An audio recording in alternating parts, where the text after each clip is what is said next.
بسیار خوب دوستان عزیز، ما می‌خواهیم که یک برنامه داشته باشیم، یک مرور داشته باشیم خدمت شما در مورد جغرافیا و تاریخ افغانستان.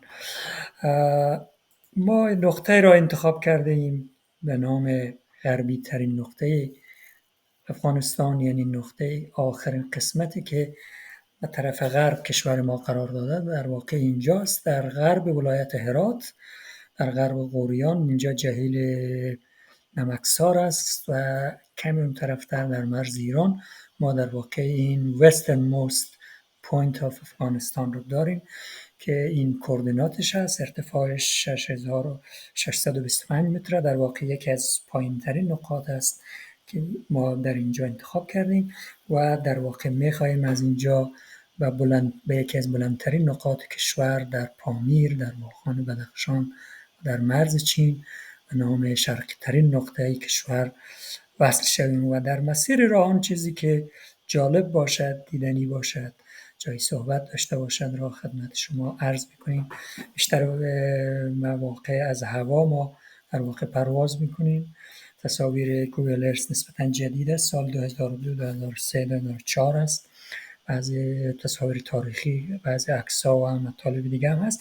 بعضی وقتا حتی در سطح زمین هم ما به هر حال یک سری حرکات و تحرکاتی داریم. بیشتر ما میخوایم در این راه از غرب کشور، از ولایت هرات، از نزدیک شهر هرات حرکت کنیم و قسمت از ولایت غور، بادغیس، کمی از فاریاب، جوزجان،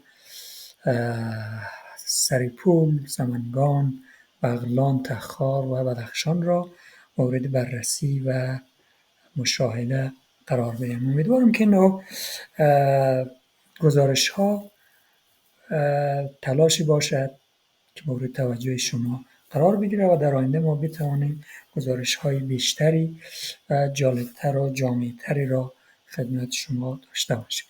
بسیار خوب، ما حرکتمون رو شروع میکنیم از این نقطه، از غربی ترین نقطه افغانستان که در واقع طول غربی آن، طول شرقی 60 درجه و 31 دقیقه و 1.20 ثانیه هست، به طرف شرق شروع میکنیم.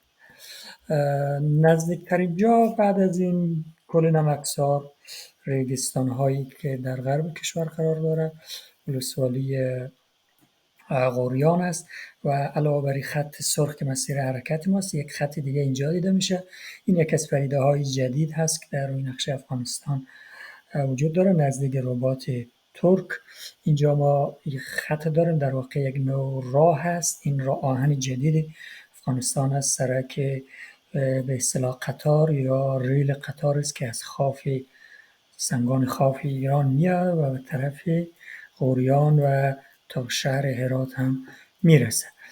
و در غوریان ما پدیده های جالبتری داریم، از جمله این عکس‌های تاریخی مسجد جامعشان ولسوالی غوریان است و اون پرچمی که از دوران جمهوریت مانده. اینجا عکسی که این جوان برای ما مطرح کرده. غوریان یکی از نقاط تاریخی افغانستان است، همونطور که از نامش برمیاد مربوط میشه به مردم غور و یا سلسله های غوری در افغانستان و از نظر تاریخی همیشه یک محل مهم بوده و با توجه به جنجال‌های ایران و افغانستان بر سر هرات همیشه در محل مرز و محل درگیری بوده است.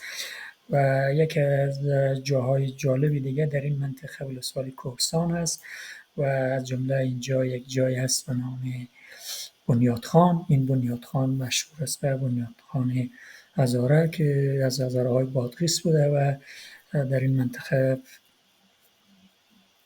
جنجال ها و به اصطلاح جنگ های زیادی داشته و تاریخ طولانی دارد.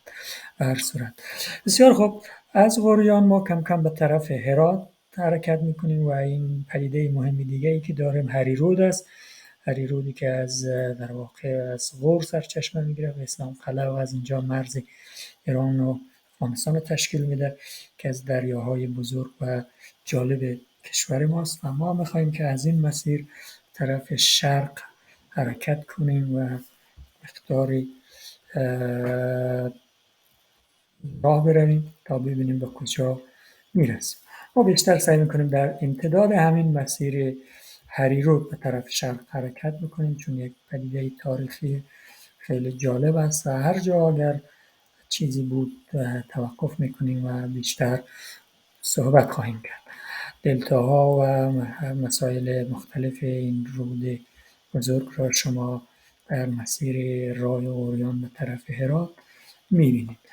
برای اینکه از مسیر خارج نشویم و عکس‌های ستلایت هم چیز نشوه، وارد زندجان شدیم. از زندجان شهر بعدی شکیبان هست، از شکیبان هم سرک اسلام قلعه و این خطش پشت سر هم. جایی که اینجا چشمه غوری نامیده میشه، اینجا همون جایی است و ایبک جایی است که متاسفانه در سال گذشته یا همین سال در پاییز شاهد زلزله‌های متوحشی بودیم که تلفات و خسارات زیادی به این منطقه وارد کرده است.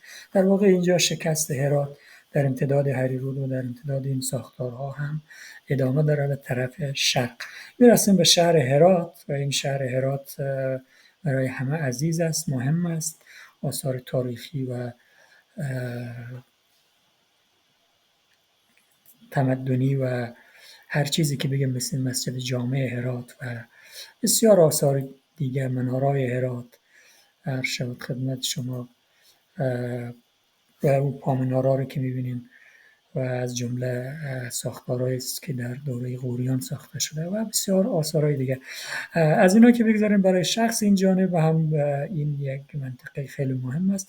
در غرب هرات یک نقطه وجود داره به نام نقره و اینجا یک عکس ما گذاشتیم که سبب دلبستگی ما هست. منطقه جوی نقره که یک از جوی‌هایی است که از هریرود به اینجا کشیده شده و در اینجا هزارهای زیادی از غزنی و جاغوری از قدیم اینجا زمین داشتن و بودن و از جمله پدر ما و برادران ما هم در این منطقه زمین داشتن و خاک علت اصلی این که ما به این منطقه علاقمندیم این است که در همین عکس که اینجا نزدیکا می‌بینید قبر پدر ما هم در همین جاست که در سال 1376 در اینجا از دنیا رفتن و به اینجا به خاک سپرده شدن. به هر صورت از این که بگذاریم، باز از شمال هرات دو تا جاده مهم است. یکی سرک تورغوندی است که به طرف ترکمنستان میره تا اینجا در مرز تورغوندی باز دوباره یک ریل قطار از طرف تورغوندی میاد، از طرف ترکمنستان میاد و نظر تجارت و بازرگانی برای اهمیت بسیار زیاد است و نظر تاریخی هم مهم است. این عکس در واقع بر خاک ترکمنستان است.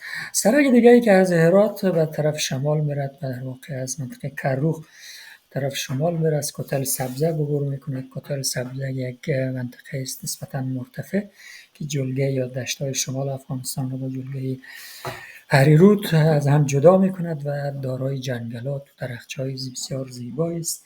معدن زغالسنگ در اینجا وجود دارد و از این منطقه که بگذاریم در نزدیکای قلعه نو این جنگلات بیشتر میشه. پستالیق افغانستان قرار داره. این خط سبز که می‌بینید مناطق است که جنگل‌های پسته را نشان میداد و این یکی از سرمایه‌ها و نکات خیلی مهم است. در خود قلعه نو هم به هر حال یک بحث تاریخی، چند تا سربازای روسی رو می‌بینیم و ساخت این قلعه نو هم به هر حال خیلی مهم است. این هم جایی بوده است که گفته می شود درویش علی خان هزاره در بسیار قدیم این منطقه را بنیاد گذاری کرده است. از این که بگذاریم برگردیم به مسیر خط سرخ ما. خط سرخ ما به طرف شرق بادغیس و به طرف دره مرغاب پیش میره. ما این دره هریرود را به طرف شرق از اوبه هرات به طرف شرق دنبال میکنیم که اینجا یک پدیده نسبتاً جدید و مهمی وجود دارد که در سالهای اخیر ساخته شده است. شاید شما هم خبر داشته باشین. ما اینجا به اینا میرسیم و بیشتر سعی میکنیم که اینا ببینیم و تشریح بکنیم. تا اون زمان شما حدس بزنید این جلوه به اصطلاح هریرود هست. ما به طرف شرق حرکت میکنیم. اینجا منطقه چشت شریف است و منطقه است که خیلی نظر تاریخی و مذهبی مهم است و شخصیت‌های معنوی بزرگ اینجا به وجود آمده است و تاریخ شاهد بوده است. در این منطقه‌ای که ما می‌خواهیم که پیش برویم، چیزی که جدیداً ساخته شده است بند سلما است. چندین سال پیش ساخته شده و یکی از چیزهای آثار مهم نسبتاً جدید است. در دوره همین سال اخیر در دوره اشرف غنی افتتاح شد. با سرمایه‌گذاری و کاری که ایندیا در این منطقه انجام دادن، ما در واقع این بند را ساختیم. در واقع این یک بند خیلی مهم است. یک مقدار اینجا در طول و عرض حرکت خواهیم کرد و امیدوارم که این بند بتواند برای کشاورزی، زراعت و تولید برق در غرب کشور و مخصوصا شهر هرات مفید واقع شود. در ادامه به طرف شرق این دره هریرود است که ادامه پیدا میکنه. مهمترین پدیده در این منطقه که کمی وارد ولایت غور میشیم، اینجا مرز ولایت غور و هرات قرار داره، منار جام هست.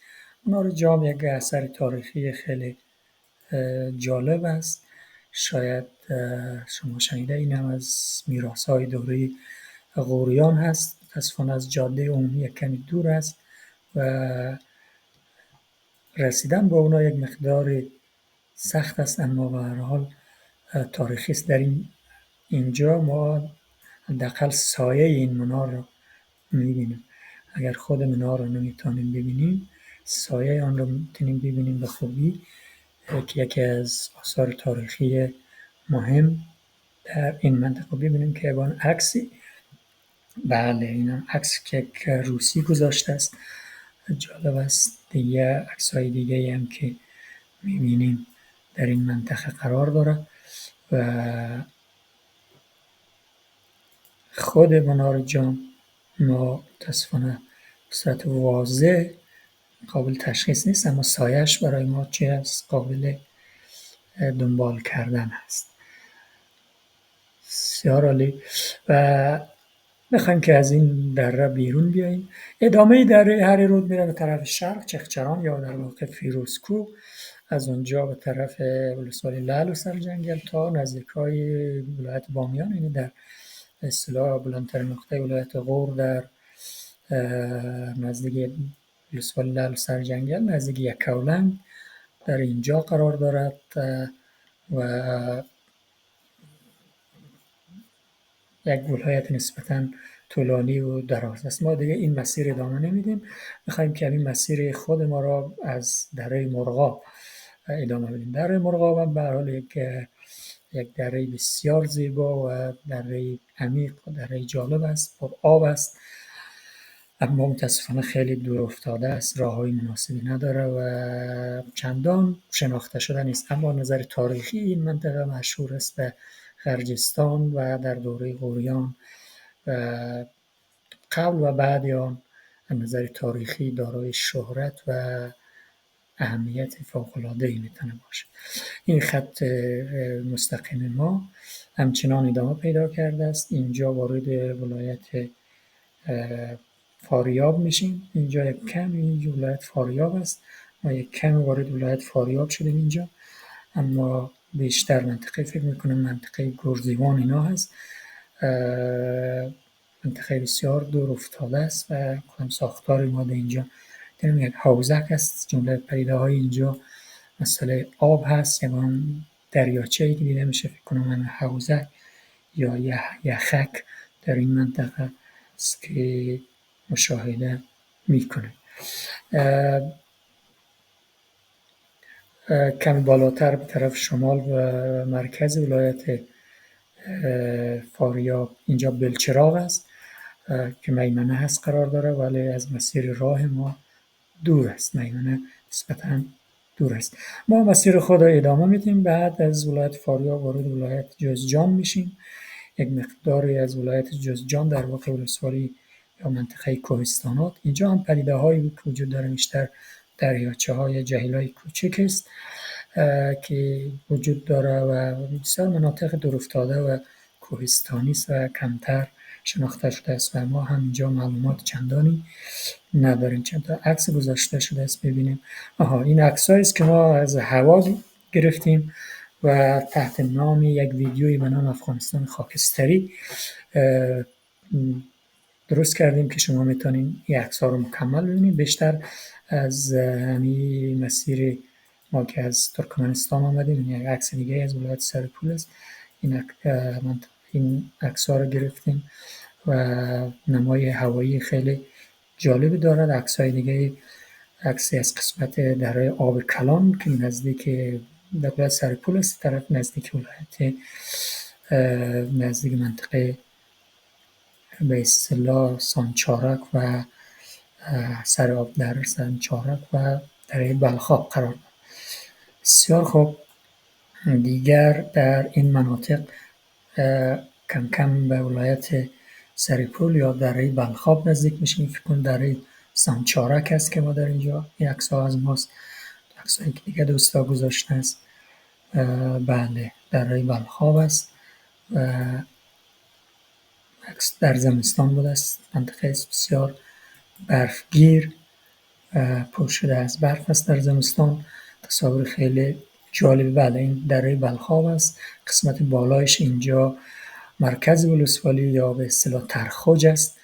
این یک شهرکی بود که در سال 1400 یا 2001 توسط مولوی مهدی مجاهد که هر حال کشته یا شهید شد ساخته شد و ما هم در اون موقع مسافرت اینجا داشتیم. پیش از اینکه البته این به اصطلاح منطقه این شهرک ساخته شد. به هر حال انسان ها با کار به بدی و خوبی این جناب مولوی نداریم، اما چیزی است که تصمیم ها که آدم ها میگیرد و عمل کردی که انجام میده و چیزی که از خود بر جای میگذاره بیش از اون چیزی است که از خود آدم میمانه. یعنی ما میریم و فانی خواهیم بود، اما آثار ما، عمل کرد ما، کار خوب ما یا کار بد ما همچنان خواهد ماند. عکسایی که ما در زمستان از این منطقه ترخوج گرفتیم. در ادامه دره بلخاب و در واقع همون رود بند امیر است که از یکاولنگ بیاد به دره وارد بلخاب میشه. از اینجا به طرف پایین یک دره بسیار عمیق، زیبا، جالب و پرحاصل هست. از علاوه بر میوه ها و چیزهای دیگه این دره یکی از چیزهای جالبش داشتن زغال است. منطقه کرسنگ یک زمانی ما به عنوان انجینر زغال سنگ اینجا در دهکده کرسنگ مهمان حاجی افغان بودیم و فرمایش ایشان در منطقه از اسپاریان یا اسپاریان اینجا که این خانه ها رو میبینید جالب است. اینجا آمدیم، ییلاق جاست و اینجا دنبال زغال سنگ میگشتیم و در اینجا در واقع این معدن زغال سنگ کوچک را هم دیدیم و بازدید کردیم و مناطق دیگری زغالدار این منطقه در این شرق دره بلخاب قرار داره و اینجا معدن مس بلخاب هم در همین مناطق قرار داره و که دارای اهمیت زیادی می باشد.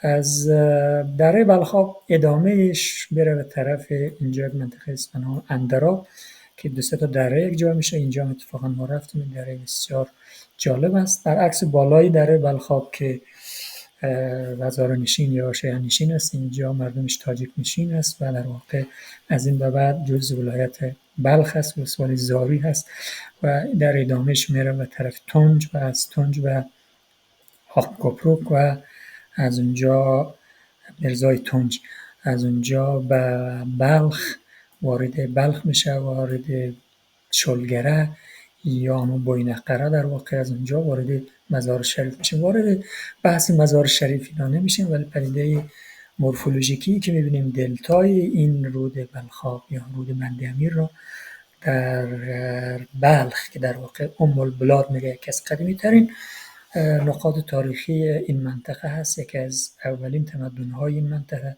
در اینجا شکل گرفته و علاوه بر این اون طرف آمودریا در سمرقند و بخارا می شود گفت که منشأ زبان فارسی هم همینجا بوده است. برحال ما برمیگردیم به راهمون. راه دراز است ولی ما میخواییم که این مسیر را ادامه بدیم. اینجا از بلخا وارد ولسوالی دره صوف شدیم. دره صوف هم بسیار معادن زغال سنگ زیاد دارد و منطقه است بسیار زیبا. بلخا مربوط به ولایت سرپول بود و دره صوف مربوط میشه به ولایت سمنگان. دره بسیار زیبا و جالب است و در ادامه مسیر ما کم کم از ولسوالی‌های ولایت سرپول و ولایت بغلان میشیم و پیش از اینجا ایبک مرکز سرپول قرار دارد و مهمترین پدیده این ایبک شاید شما شنیده باشین که چی هست؟ تخت رستم است. ببینیم اگر کدام عکسی از تخت رستم. بله، عکسی از تخت رستم است که مهمترین پدیده این تاریخی اینجاست که شاید از دوره زرتشتیان و دوره بوداییان و یعنی از دوره قبل از اسلام هست. یک اثر بسیار مهم تاریخی. این راه است، جاده مزار شریف به طرف کابل است که بسیار عکس در این مسیر زیاده. ما هم زیاد سفر کردیم، شما هم حتما. و این برقی که از شمال میاد و جنجالی که بود در سر این خط برق به نام جنجالایی بود یا جنبشی بود به نام جنبش روشنایی رو حتما در جریان دارن که یاد آن شهدای بزرگ رو هم گرامی می‌دارم. نزدیک به اصطلاح پل خمری هستیم در بغلان مرکزی و پل خمری. وسط این رد میشیم و از یک پوته و به طرف شرق ما مسیر خود ادامه میدیم.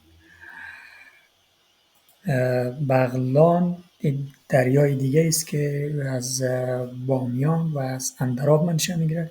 اینجا بیشتر به نام دریای سرخاب نام داره به خاطر که اغلب دارای یک گل است، ولی کمی بالاتر در وارد ولایت کندوز که میشه به نام دریای کندوز یاد میشه و از اونجا وارد آمودریا میشه. خب در ادامه مسیر ما این ولسوالی‌های مثل نهرین و زارین و نارین و در واقع خست و فرینگ و اینها رو ما داریم. در شرق ولایت بغلان که باز منطقه کوهستانی کم کم وارد کوهستان میشیم. کوه مغولان و چند تا ارتفاع دیگه، چند تا کوه دیگه اینجا هست که بالای 5000 متر داره و از مناطق بسیار زیبای این ولایت. از ولایت بغلان هم که رد شدیم وارد ولایت تخار میشیم که ولسوالی فرخار و ولسوالی دیگه از اینا که به طرف جنوب تخار و نزدیک پنشیر است و جای بسیار مشهور است و به نام ورسج یا ورسج است که از نظر جغرافیایی و نظر مورفولوژی بسیار جالب است و کوههای نسبتاً بلند و ارتفاعات بسیار بزرگی دارد.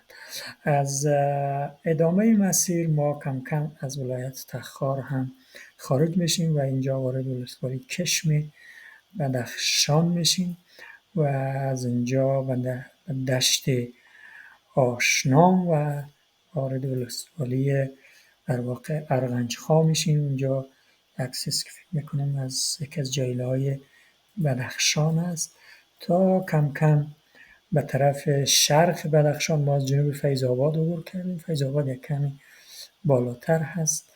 اینجا فیض آباد است که در امتداد دریای کوکچه است. بهارک، ولسوالی بهارک یک جای بسیار زیباست. ما اینجا سفری داشتیم و فیض آباد در غرب قرار دارم، در غرب بهارک و یک ولایت، یک شهر نسبتاً بزرگ و پایتخت یا مرکز ولایت بدخشان است در کنار دریای کوکچه. بسیار خوب. ما کوکچه را کمی پایینتر جای ولسوالی جرم در واقع قطع میکنیم. در این ولسوالی جرم ما جای خیلی جالبی داریم، از جمله یومگان که از جاهایی که ما ازش عبور میکنیم یومگان هست. یومگان شاید شما نامش شنیده باشید. اهمیت از این یومگان در این است که اینجا این خاطر این قبرستان است ناصر خسرو قبادیانی بلخی که به خاطر مذهب اسماعیلیشون در واقع گریخت، از بلخ فرار کرد و تمام عمر در اینجا تنهایی تقریبا دور از تمدن و شهر زندگی کرد. خودش یک انسان شهری بود، آدم دانشمند بود، تمام عمرش اینجا تا مرگش اینجا زندگی کرد و در اشعارش بسیار با سوز و گداز از این دوره یاد میکند و همین این مقدمه است در واقع که ناصر خسرو قبادیانی بلخی اسماعیلی بود. اسماعیلی یکی از مذاهب شیعه است که در واقع بیشتر از شیعه 12 امامی تاریخچه دارد و پیش از